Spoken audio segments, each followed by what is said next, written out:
So you have done the planning, you have mapped out the tactics. What happens then if reality does not match strategy? Here is the truth. No plan actually survives first contact with the real world. That is why this final step in the Growth Roadmap series, which is Adaptation and Evaluation, is the difference between scaling and sinking. Let me show you how. Hello, I'm Kenneth Phiri from Phiri Consulting, where we help entrepreneurs like you build scalable, profitable, and fundable businesses. If you're new here, please consider subscription to the channel and also hit that notification button so that you are appraised every time we bring you fresh and exciting growth tips to take you from where you are and scale your business. Most entrepreneurs fail not because they did not plan or there's something wrong with their planning. One of the main reasons why they're failing is they fail to adapt. Now, a lot of things happen, especially now in this economic age where we find a lot of things changing in quite a short period of time. All right.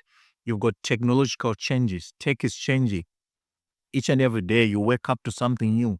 You can even see on YouTube and all these other platforms announcements of something new coming in as some other productivity, a tool or this and that. So tech is changing. As tech changes, therefore it means that the way you're doing business also must change. You've got customers evolving, right? Things that customers preferred a while back, even as back as only a month ago. Right now, they no longer need that. Okay, so you need to be adapting to all those specific changes. You've got markets also shifting. All right, most markets are shifting towards going digital.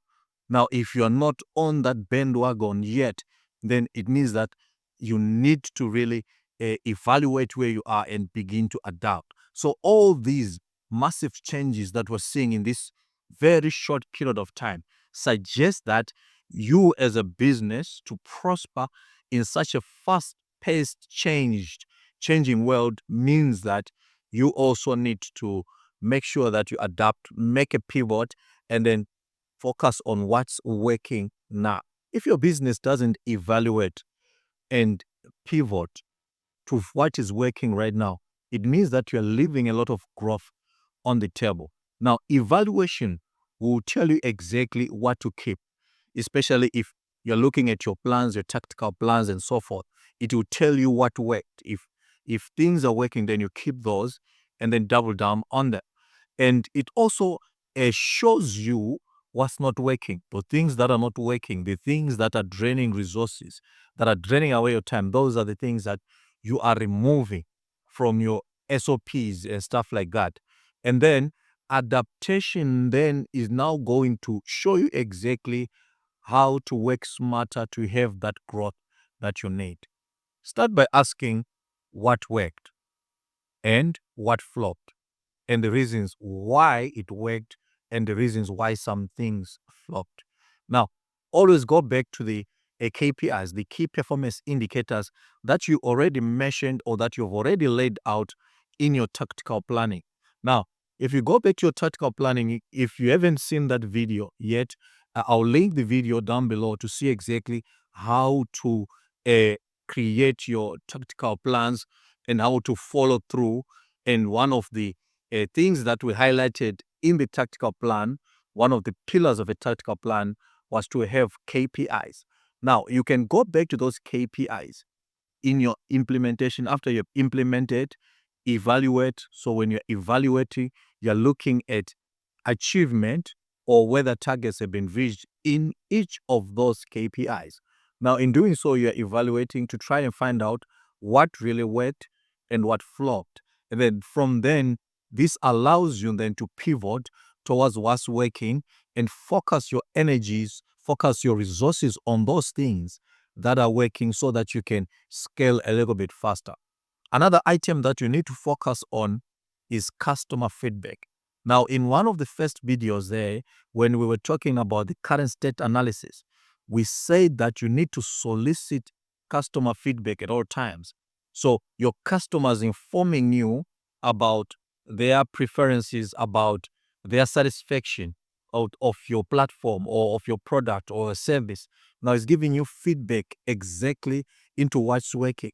And also remember, if you have not yet created a survey to get that customer feedback, I suggest that you do so as soon as possible, because that feedback is going to help you, especially if you make a customer feedback loop where you are constantly generating and collecting feedback from the customers. This helps you have data that you can use to pivot. All right.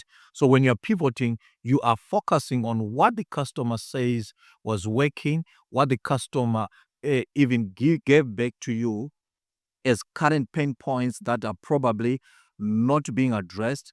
All of these you can collect using a survey, and this is information, this is data that you really need if you are going to adapt to the current changes that your business might be facing. The other thing to use there are monthly performance audits. Now, it depends from one organization to the other. Time frames can differ. Others are going for weekly, bi-weekly, monthly, quarterly, and so forth, depending on the resources that you have and on the size of the business. Sometimes it could be the size of the projects that you are undertaking.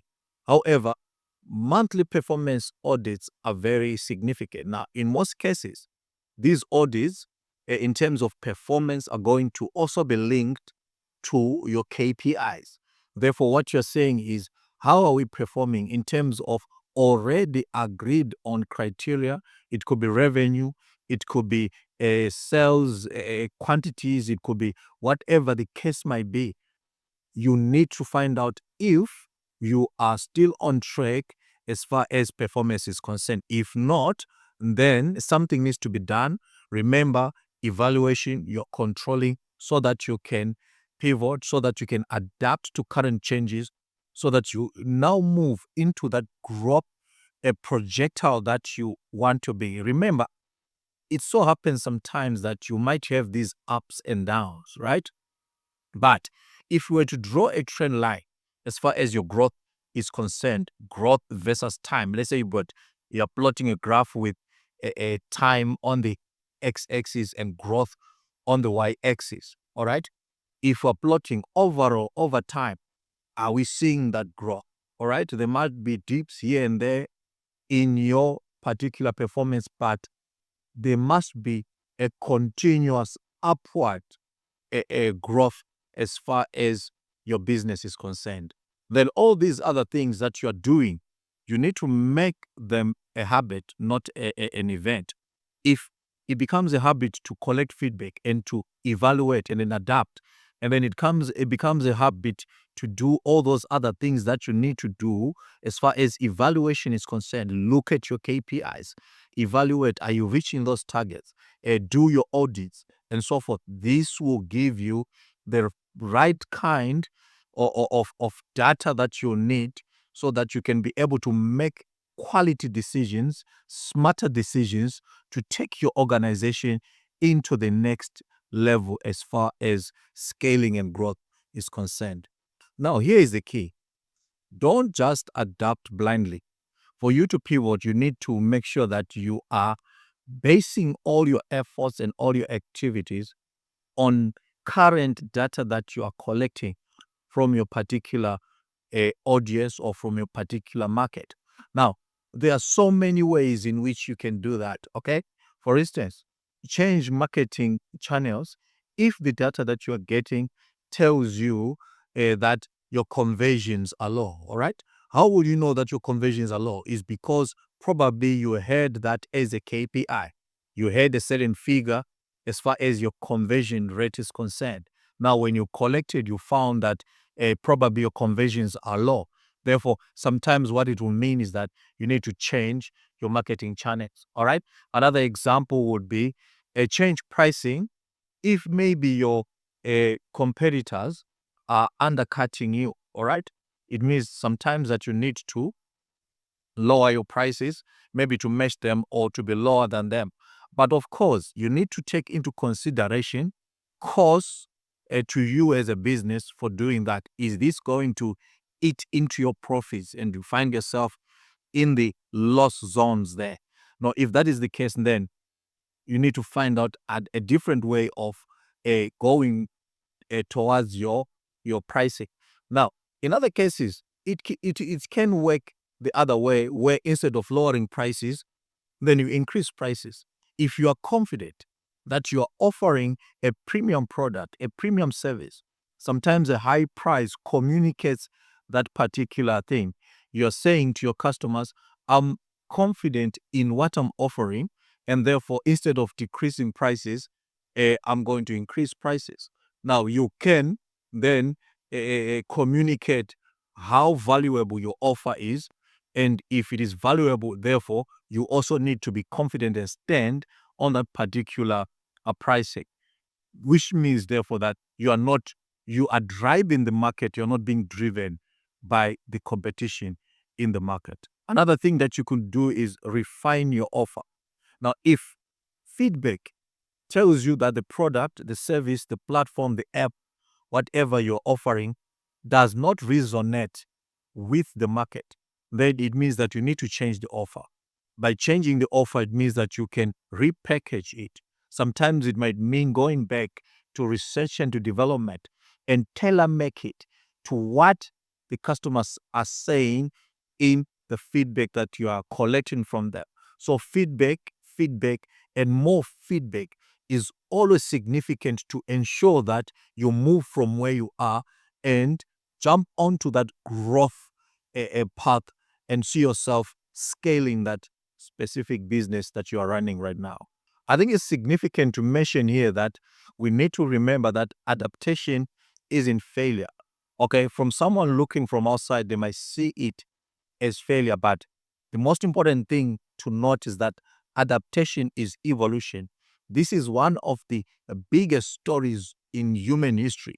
Humans have always found a way to adapt. So evolution is part of the DNA of who you are, and is also must be transferred into your business and become the DNA of the business. The business has to evolve based on current market environmental factors and so forth and so forth. Therefore, need to adapt, must adapt, begin adaptation now. Although adaptation and evaluation is the last step in the growth roadmap series, in actual, it is the beginning for you in terms of taking that business and taking it into the next level. You won't go to the next level unless you adapt. Now, adaptation will allow you to streamline your business, to tailor the offers that you are presenting to the market, and be able to scale in such a difficult market circumstance. As for next steps, feel free to download your free growth tracker. I will leave it down below. Also, evaluate monthly, position yourself properly to make sure that you take advantage of what is happening, adapt, be confident as you pursue the next steps in your growth roadmap. Remember, you need a valuable current data which you're collecting from the market to make sure that you progress. And as you do so, here is wishing that you will be able to get to that particular scale for your specific business. Don't forget, download that free tool right now. You'll find it down below. And also, if you have not yet subscribed to the channel, please do subscribe so that you do not miss all these wonderful tips that we are bringing to you. We want you to grow your business. We want you to scale and hit that profit objective that you have. Your growth is our concern, and therefore, please do subscribe, like the video, and also share with other entrepreneurs that need this. This is Growing Business with Phiri Consulting. We'll see you in the next video. Bye.